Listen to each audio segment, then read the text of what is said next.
Are you at all concerned that if government decides crypto should be regulated, it's actually giving a green light to something that maybe some folks ought to be banned? Senator Tester isn't sure it should be legal.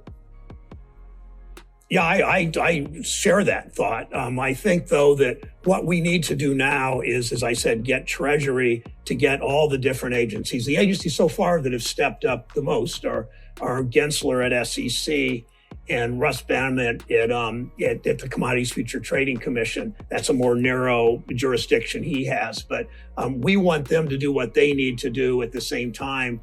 Maybe banning it, although banning it is very difficult because it will go offshore and who knows how that will work. So this is a complicated, unregulated pot of money. It's been in so many ways. I mean, the Sam Bankman-Fried was at one point worth, they said, $30 billion, and now he's worth probably less than zero and may very well face jail time. But FTX is not the whole issue. That's what the focus started in our committee, but we really broadened it to discuss all the other and every other nook and cranny in our economy where these people rear their heads.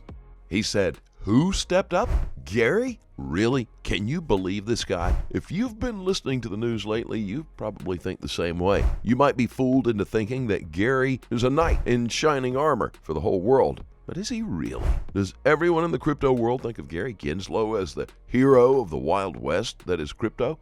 Guys, time to wake up, because unfortunately the mainstream media is not telling the whole truth. For people who barely know anything about crypto to come and govern through enforcement, we are truly sleeping on our ears. In fact, we might as well give them our money in the process. Before I get riled up, let's roll that intro. As always, welcome to Moneyside, your favorite crypto channel. If you're new here, hit that subscribe button and turn on notifications. That way you get updates when we drop new videos. Don't forget to smash that like button, and you can always leave a comment or a question in the section below. The FTX collapse wasn't about crypto. In fact, it was about everything else except crypto. Listen to this. It was lively, but it was frustrating, I got to tell you. Listening to questions, for instance, from your colleagues across the aisle, they used this whole event to prosecute all of crypto. Ironically, most admitted they don't understand it. I mean, every question started like this. I don't know what this thing is. I don't like it. It shouldn't exist. Let's get rid of it. I mean, I was like, these are lawmakers. These are your colleagues. They want to get rid of something they don't understand. What's going on? I've spoken with more than one who said, why don't we just ban all this stuff? And I'm like, so were you ready to get rid of the whole S&P 500 because Bernie Madoff had an S&P 500 fund? What, just the logic of this is horrible. Well, let me jump in, sir. Fundamentally, the asset class is a thing. The whole world of crypto is now under fire just because of FTX. Most politicians now want to get rid of it, which shouldn't be the case. We shouldn't let people who know very little about crypto govern it in the first place. Case in point, Sam and Gary Gensler. Just because Sam was a student of Gary, the guy got away with a lot leading up to the collapse of FTX. How can a bunch of kids with little experience be in charge of an entire exchange while they enjoy their days in the Bahamas? I mean, we really need to reevaluate what we are doing in this crypto space. Granted, Sam had an enticing marketing strategy that really got everyone interested and invested into that company, but that was just that, marketing and PR, and may I say this, BS. Now we are all under attack by people who wish they shouldn't have invested into crypto early enough to actually make some money off of it. The only qualification to be able to call yourself part of the crypto space and not have people complain is to just somehow use cryptography and to have some kind of chained data structure somewhere. Those are literally the qualifications. You don't even need decentralization, right? I forget, has IOTA even gotten rid of their coordinator yet? I forget now. No, right? The answer is no. Right. XRP, right?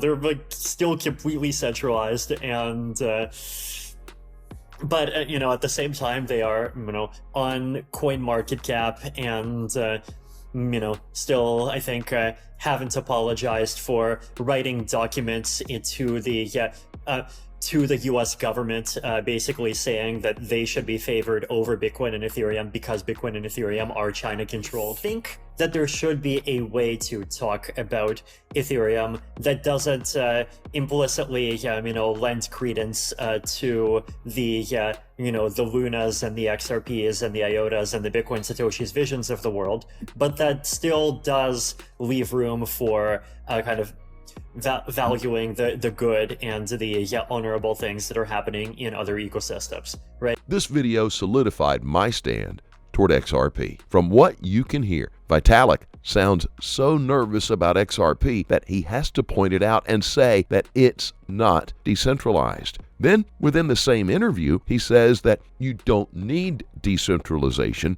to develop cryptos. I mean, what is the essence of cryptocurrencies if they are not decentralized? Or is he trying to hint to people that decentralization in Ethereum isn't as they claim it to be? Has the FTX fallout impacted your work and changed any of your previous conceptions that you've had around the blockchain and crypto space, and any of the conceptions of clients that you work with in the space?